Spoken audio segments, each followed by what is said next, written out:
Hello again. Edwina Murphy-Droomer is my name, and I want to warmly welcome you to this interview in the series that is all about unleashing the audacious woman within. So today I am thrilled to be introducing you to Colleen Biggs. Colleen runs a weekly podcast. She is the best-selling author of a book called The Anatomy of Accomplishment. She is the founder of Lead Up for Women, and amongst numerous other accomplishments, she has a driving passion to empower women to show up and live life on their terms without feeling like they have to ask for permission. If all that isn't enough, she is also a mother of 7 and the grandmother of 11. I had to stop and think about that number for a minute. Thank you so much for being with us, Colleen. I've been looking forward to this interview for quite a while because we were introduced through one of my dearest friends on the planet, and I believe she's one of yours as well, Meredith. And I love, I know we're going to dive into conversations around community and the power of community, but when I get connected to other women through mutual friends, it always just feels that much more special.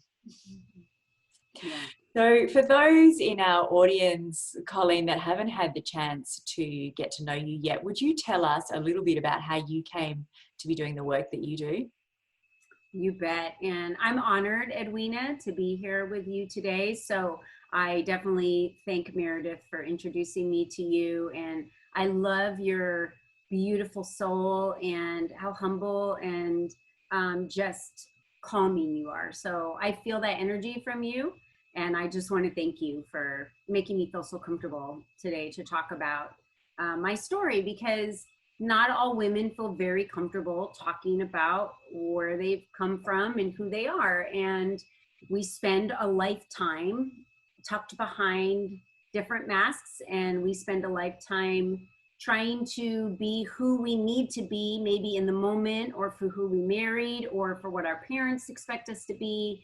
And what other moms think we should be if we're moms. So my story actually started, I'm going to go back when I was 12, because this was the moment that impacted my life. And it wasn't until I got older that I realized how heavy our childhoods play on who we became today. So when you don't have a choice because you're raised in a family, mine was very abusive, but I just thought all dads were abusive. I didn't know the difference. So it was probably a good thing that my parents got divorced when I was 12. However, I wasn't supposed to hear a conversation that my dad had with my mom. And this is what messed me up for a really long time, which was, she's not worth $100 a month. And if you can imagine that phrase and how I probably tucked that down for a really long time, I spent my world and my life trying to be worth something, getting anybody's attention that I could, because I just lost my dad. My parents had a really bad divorce. My mom kind of went into, depression, I guess you could say. Yeah. So, I felt very alone, and now I don't feel like I'm worth anything. So I'm alone and I don't feel like I'm worth anything, and I'm 12. So I don't blame my parents for any of this, right? It's not their fault. I too have been divorced, and my children are, from a divorced family. And it makes sense now why. Yeah. Because I spent this lifetime dating boys that were abusive, marrying people that had addictions, and I tried to save them, right? So after I was through my second divorce, I was literally starting to get in another relationship. And I'll tell you what, I was like, I'm done. Yeah. I remember that I was about 35 years old, and I said to myself, that's it. I can't do this anymore. Now I'm in corporate America at this point. So maybe many of you work in corporate America. I was a single mother for a long time. So I raised my kids. I can probably relate with many of you. And I tried to be everything for everybody, but I always tucked myself way, way, way back. And when I decided to pull myself off and kind of dust her off and bring her to the forefront, I didn't even know who she was anymore. Yeah. I didn't know what I liked to eat. I remember for the first time when I didn't have my kids in the car, when they were younger, I didn't even know what music I wanted to listen to. So we take on so many identities as women that we tend to think we only can be good at one. Yeah. But society and culture tell us you have to choose one. Well, I don't like to do what everyone else says that I should do. So I decided I wanted to be everything. And I wanted to be awesome at my career, which I was. I climbed the corporate ladder and was an executive before I retired to do the business I have today. Yeah. I was an excellent mother. I did the best I could with no rule book, right? We don't have a rule book on how to raise children. So we're just the best moms we can. But I'll tell you what, the best thing in my life that happened was when I decided, I made the choice that I wanted to just be me. It was freeing. I literally stepped out of like a cage. Yeah. I was caged myself. Yeah. And we cage ourselves. We cage ourselves for mistakes we made, for mistakes of things that happened to us, for being a victim of our life and what we think we should be, or what other people are judging us and comparing us and competing with us. And this was my life in corporate America. Yeah. And when I said that's enough, it was like I woke up. And I saw it from like a third person view. It's like I was looking at my life and I was like, wow, that's pathetic. It's pathetic that you think it's exhausting to try and be all these people. So the day I was like, that's it, I'm done. I'm just going to be me. My life just took off. My career took off. I became a better mother. My kids were able to be themselves authentically, right? So now they could show up as themselves. So I looked for an organization for women that could support women that were leaders and professionals like I was in this corporate world. And I couldn't find one that supported the way I wanted to be supported, that truly were no competition, where women lifted each other. And we believed there was enough success and abundance and wealth for all of us out there. Because when you get to the top, the positions are very slim, you know? And when you go out into the world and become an entrepreneur, you feel that you have to compete, right, to get the business. But the truth of the matter is, if we band together, because women are by far the most powerful beings on earth, if we band together, we're stronger as a community. So I couldn't find one, so I created one. And that's where Lead Up for Women came from. And that's who I am today. I'm that example for other women so that they can show up as themselves authentically. You share your story so beautifully, and there's so many pieces in there that I absolutely resonate with.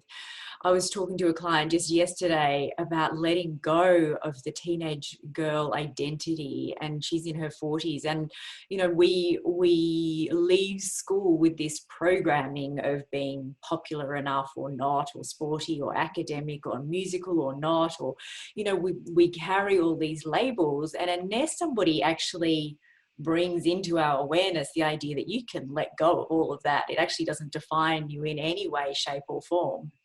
It never occurred to me until I was, I think, in my 30s that isn't who I was. But it was through being part of a community that just shed light on the possibility that didn't need to define me, that I was able to let it go. So it's amazing how simple these conversations can seem, but how life-changing they are. So I'm so glad you said that. I have this little sticky, because we have to remind ourselves, and this sticky says, let go of the things that no longer serve you. Let go. And I have to have it right here at my desk as a reminder every day to let go of the things that no longer serve me. So it's not just overnight, you know, it happens. We have to work on it every day. Every day. And being part of a community that has that conversation, it's very powerful. So for the women that are tuning in, you know, I obviously this show is all about unleashing that audacious woman within, but it can feel like we've shoved ourselves firmly into a neat little box that defines us. We have a certain job, we have a certain way of relating to people. We perhaps haven't pushed ourselves to try a different sport or a musical instrument or anything that's outside our little box of this is who we are. So for the women that are listening to this thinking, wow, well, that's all very well, but how do you take those first steps? What are your guidelines in taking women to start exploring, letting go of some of those messages and exploring who they want to be in the world now?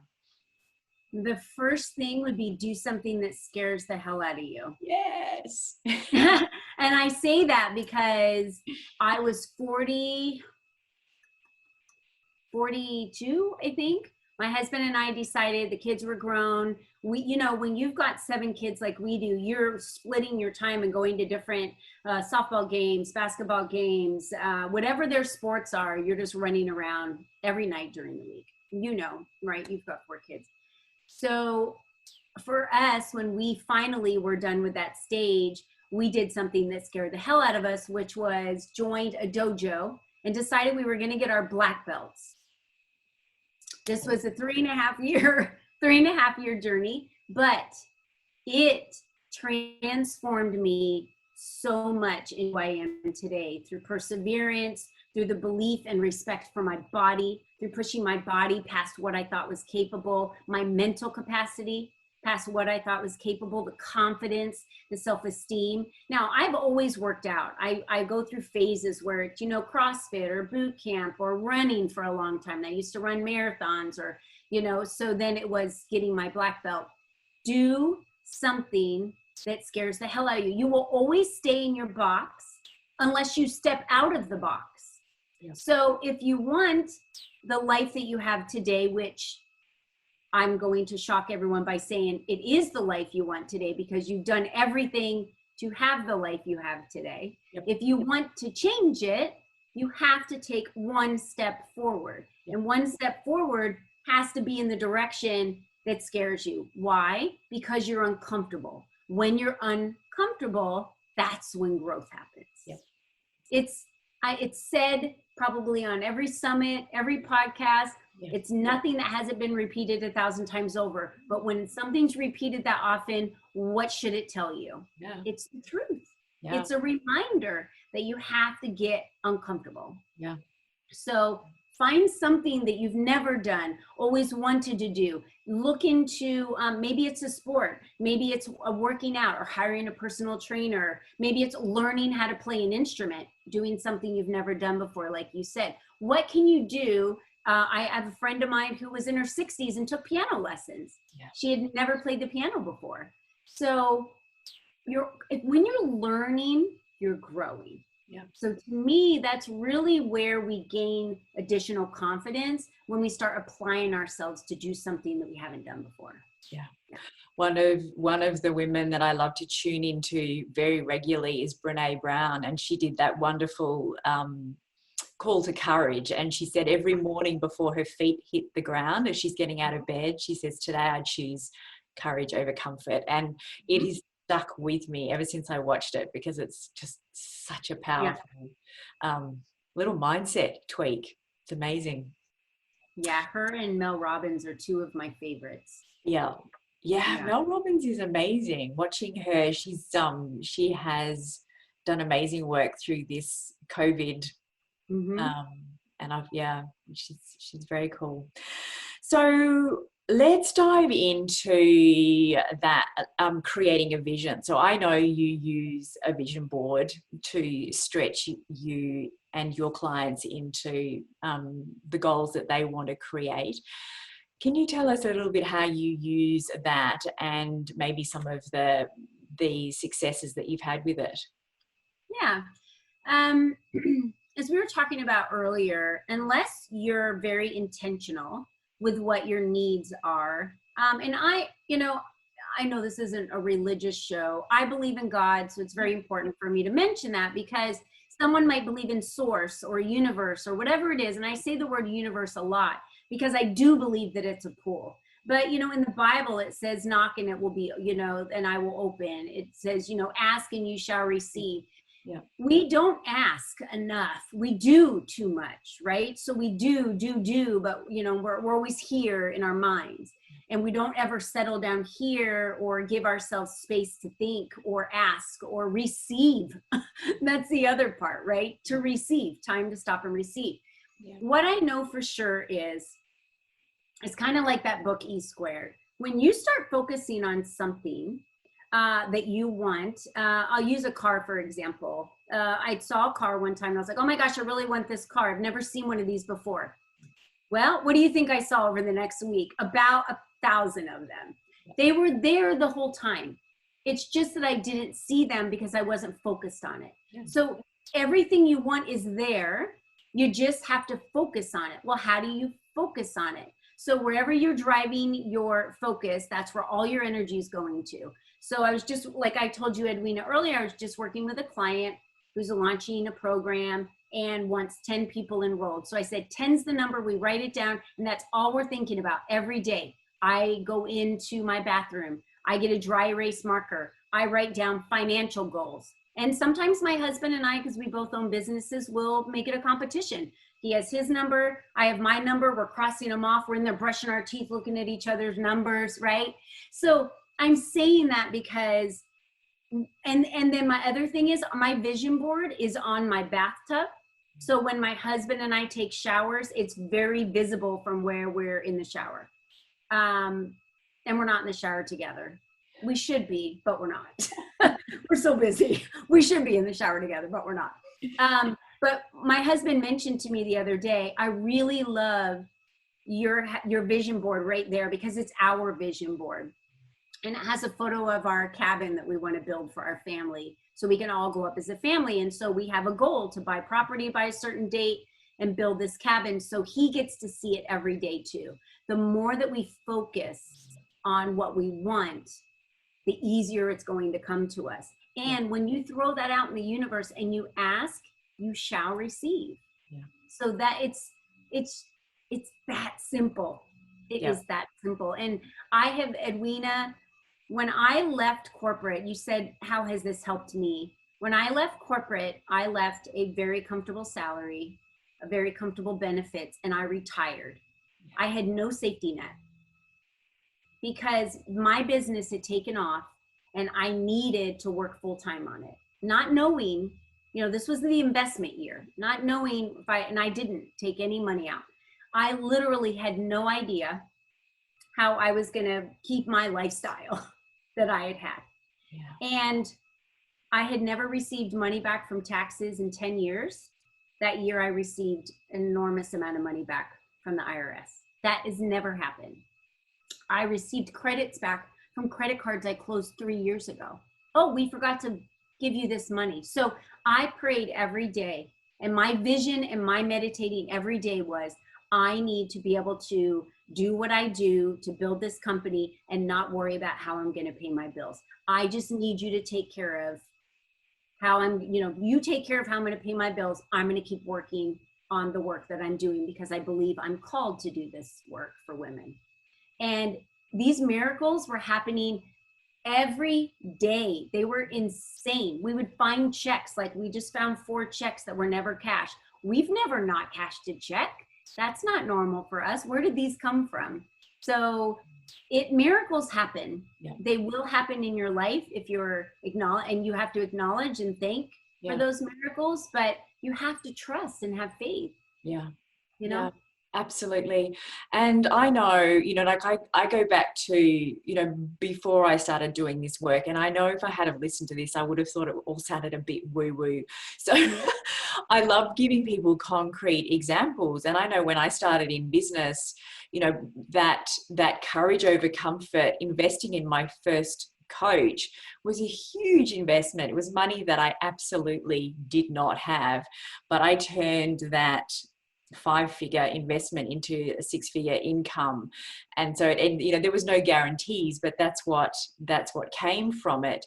But every step of the way, I wanted to have 12 private clients. So I drew 12 hearts in my book and looked at it every day and wanted to fill those 12 hearts. And I wrote down the amount that I wanted to, the income that I wanted. And I wrote down the number of women that I wanted in my community. It was 5,000. And I hit all of them. And when I put those on my vision board, in my head, it was like, this is ridiculous. This is, how could this ever happen? But looking at it, you say you hang yours in your shower. Oh, beside the shower. I hang mine beside the bed. So it's the first thing I see when I wake up, the last thing I see at the end of the day. But looking at it just gives you that motivation to keep working towards it all the time. I'm curious, Colleen, with all your tribe, with your children, if they do this. Have they done vision boards? Yeah. Is that something that Yeah, and they do. And I've even taught young girls. I've been invited to come into girl camps and teach young girls. And I do this the funnest way to do for young girls. So moms, anyone listening that has young kids, it's fun. Get a bunch of magazines, newspapers, and that's the fun way to do it. Have them go online and print off photos. So you want to, where do they want to travel to? What do they want to do when they grow up? And this is kind of the starter board to get them thinking that anything is possible, that they can dream. Maybe they want this. I still have this on my vision board, and it's a pair of Louis Vuitton shoes, black with a red sole.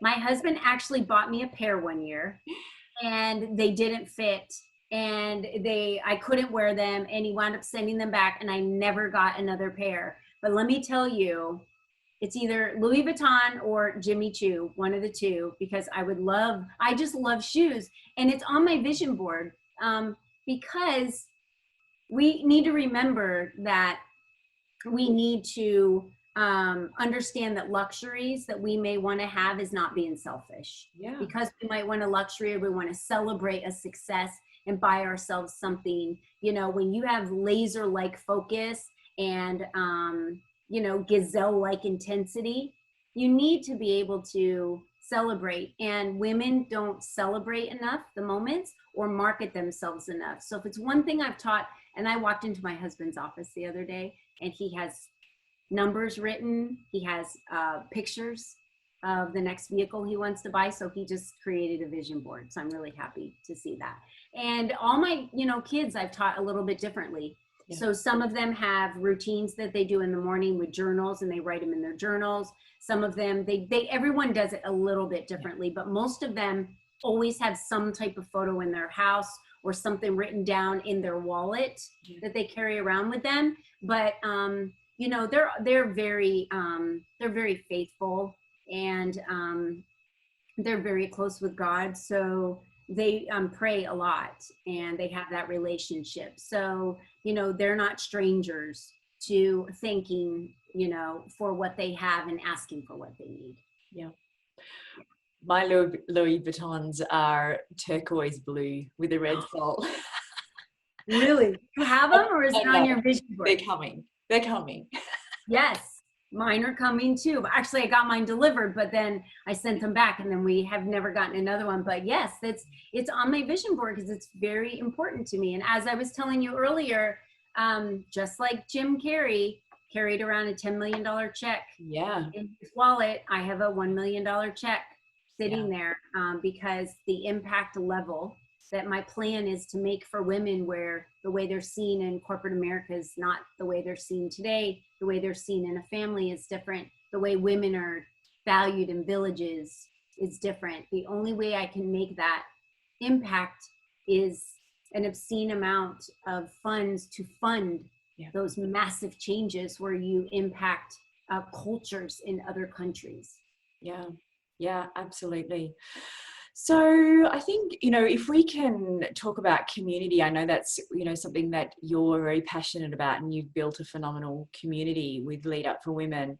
But for, the purposes of continuing the conversation of reinventing ourselves or stretching ourselves into a more exciting vision for who we want to be in the world and what we want to create, can you talk to us a little bit more about how you've seen the power of community and the power of tribe and the voices that we're tuning into and the impact that has? Yeah. I like to correlate the power of community with a home.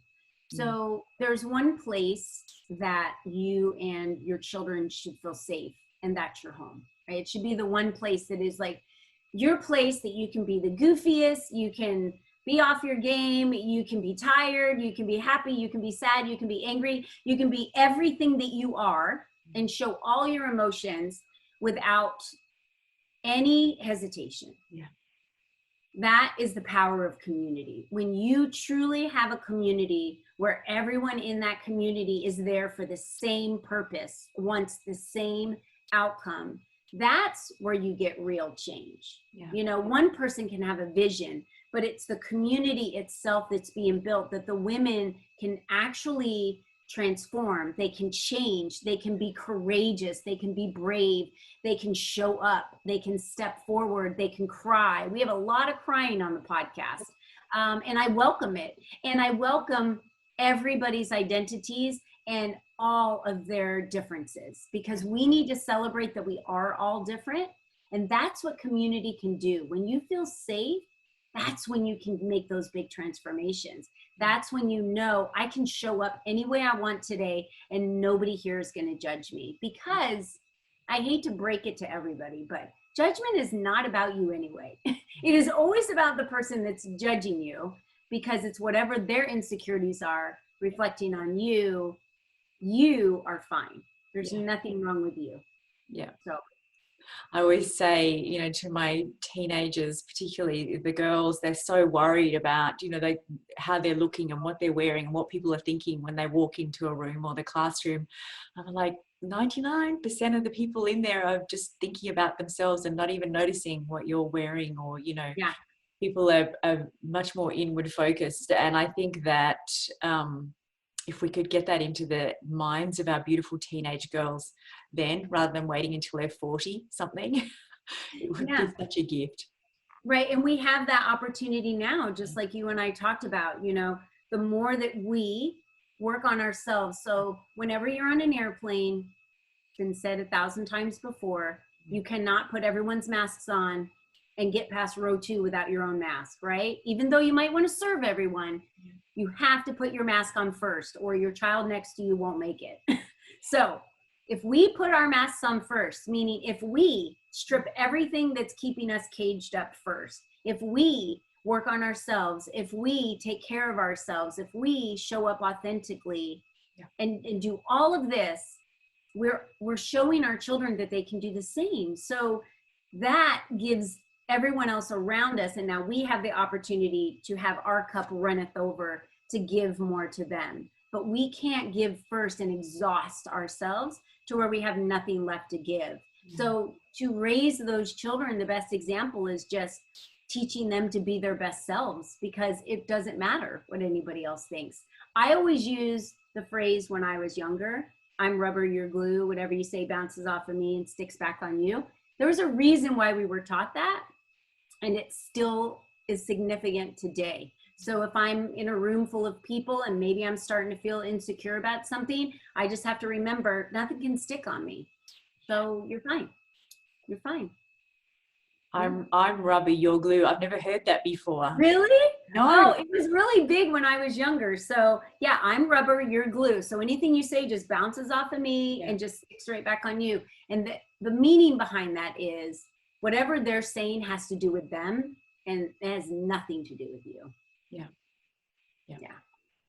My mind keeps bouncing back. You talked, you know, towards the beginning of our interview about having lost sight of who you were or who you wanted to be in the world through your experience growing up and then in the corporate world, and then realizing, I can't think, in my mind I was remembering my husband asking me, my new husband who I met 6 years ago, said, you know, what do you do for fun? And at the time, having been a single mum with 4 kids for many years, fun was being able to go to the movies by myself without somebody sticking their hands in my popcorn, you know, having an hour to read a book, or going to the toilet by myself, you know, like these were the things that were like, you know, actually brought me joy. So, you know, I feel like we're in this beautiful period of transition where there is a bit of breakdown, and there is, you know, life is changing, and we have this possibility to start thinking about who do we want to be out the other side of this, and diving into a more audacious, bold, daring, without restriction to prior ideas, life and woman that we get to be. So with the women that you work with in your community, do they come to you? Is it all business building? Is that? No, you know, I really believe that they come for the motivation, the education, and the experience, and to be on the platforms to be able to promote themselves. You know, these platforms are built so that they can market themselves, show up and be seen and write articles and, you know, in the magazine and be interviewed. So sometimes it's their first podcast they've ever been on. So women are coming as strong leaders. Women are coming wanting to be strong leaders, and women are coming wanting to be strong. So there are all different levels of how women show up and lead up for women. And so then they support each other in that way. You know, what some of them are learning it sometimes, and some of them are the teachers at sometimes, right? And I believe they swap back and forth. So when you talked about, you know, how we're able to create, you know, that for ourselves, being the audacious woman we want to be, you know, the world is not going to look anything like it ever was ever again. It just isn't. It's not going to. So that right there gives you permission to just be who it is that you want to be at this point, right? Because it doesn't matter. The world's never going to look the same. So instead of looking at it as that, we talked about uncertainty, which is a lot of uncertainty out there. Now's not the time to stall. Now's not the time to say, I'm just going to wait to see what happens. Then once I see what happens, I'll take the next step. Like, I've not even pulled my foot off the gas pedal since this started once. I think one time, 4th of July weekend was in America, the one time I was affected where I felt sad for my liberties that I felt were taken from me. And that's the one time a year that we're celebrating a lot of our freedoms. And I was saddened by some of the protests and destructions that have been happening. So I felt that. I let it, you know, I cried it out, I cleansed it out.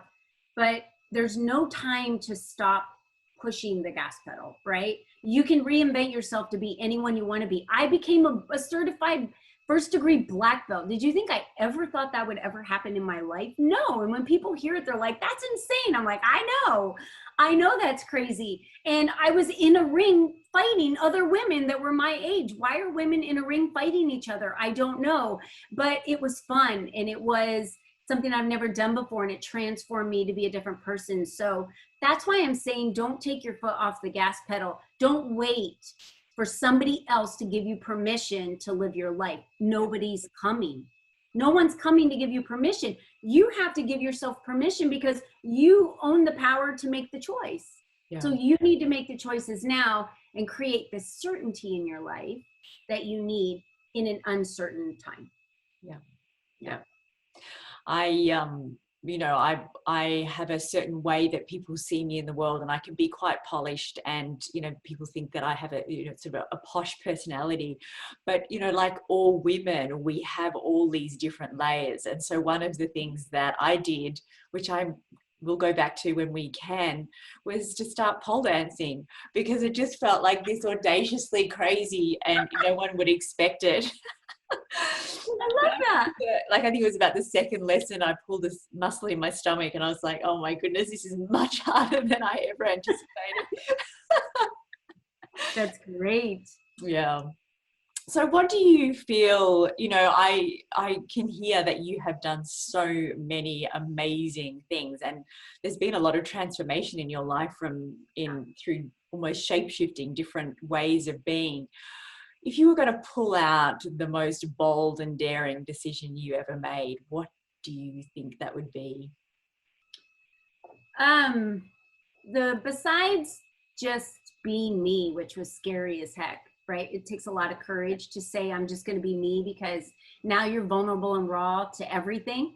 Yeah. Right. And so you have to really keep up the bravery and the courage to believe in yourself every day. But I would say the boldest thing I've really ever done in my life was just leaping off the cliff and taking this leap of faith, believing that I needed to fulfill a calling, believing that I needed to lead women and give voices to women that don't have them right now. And I think this is the boldest action I've ever taken in my life, not knowing what's going to happen. And, you know, looking at my life, which, gosh, it's so much richer now than it was before when I was, you know, making a regular paycheck and that whole thing. Your opportunities when you step out and get really uncomfortable, you're going to learn so much more about yourself and you're going to grow so much more. You will never look back. In fact, I was talking to a friend the other day that I used to work with, and I couldn't even relate to the things that she was talking about because I'm so far removed from that world. And I'm such a different person today that I don't even remember or couldn't believe I stayed around for that. Right. So that's the bold action we need to take. And you don't have to always know what the outcome is going to be. You just need to know where you're going. And then everything else will take care of itself. Yeah. I love asking all my speakers this question, and it is so interesting. I'm starting to see this running theme of being authentic as the most bold and daring thing you can be. And I wasn't expecting that answer, but I love it because it is so spot on, so true. Yeah. I hope everybody's hearing it. So I know you've got a beautiful gift for our audience. Could you take a minute just to let them know what that is? Yeah. So I want to make sure for me, I love to share all the stories of what the women in the Lead Up for Women community have been through. So one of the platforms that they're able to do that on is the magazine. I just happen to have it right here. So I was going to show you. So anyway, I want to make sure that everyone gets a copy of this. So I'll give you the link, Edwina, and they can go on and they can download this. And the entire magazine is stories of courage and challenge and heartache and freedom and tips on how strategies, and it's about their life. It's about their illnesses. It's about overcoming adversity. So it just makes you cry. It's such a beautiful magazine. And I want to make sure that your listeners have the opportunity to be able to download a copy of that and be able to have that issue. And then, you know, they can always reach out to me for a 30-minute consultation if anyone just wants to know more about how they can step into what they need or be part of a community, because I love cross-pollinating with other communities. And so I'm part of other women's groups now that are aligned with doing the same things we're doing. And so I want to make sure that they have the opportunity to read these beautiful stories and celebrate the women that are stepping forward. That's truly, truly generous. Thank you so much. For the women that I will pop links for people to find, so it's easy just to click on a link, but what is the easiest way for them to get in touch with you if they just want to do that straight away? I made this as easy as possible for everybody. We are Lead Up for Women everywhere. So our podcast is Lead Up for Women, Speak Up to Lead Up for Women on Instagram, Twitter, YouTube, Pinterest, you name it. Facebook, Lead Up for Women. You go to leadupforwomen.com. So you can find us everywhere, and you can find me in Lead Up for Women. Even if you want to connect with me right from the website, you can book an appointment with me and connect with me. So we have tons of free downloadable opportunities on our website for you to get 10 tips, for you to get the magazine. You can get a chapter out of my book. There's so many options for you to be able to kind of, you know, put your foot in the water and test out the community, because I say you need to know what your core values are and what those driving principles are. And when you know you'll know what tribe is right for you. Beautiful. Yeah. That's so perfect. I'm so grateful for your time. This interview has been amazing. Thank you so much, Colleen. Awesome. Hello, gorgeous soul. A few hours have passed since I actually recorded that interview with Colleen, and throughout my day I've been thinking about the things that have jumped out and have stayed in my mind. And the one thing that keeps coming up for me is the power of community, and just how critically important this is in how we see ourselves and the things that we do in the world. If you are surrounded by people that poo-poo your goals or ideas, or you have a sense of not wanting to show up differently or to seek different things for fear of how those around you will perceive that or judge that, then I invite you to take this time to look at that really carefully. Because what I know is that when we get to the end of our lives, we're never going to say, thank goodness I had people around me to hold me back and keep me in my safe little box. I dare say that when we get to the end of our time, we're going to think, I wish I had of, more likely. My hope is that through the ideas that you get through being part of my community, the Audacious Women community, is that you will get to the end of your life going, thank goodness I ... What is that?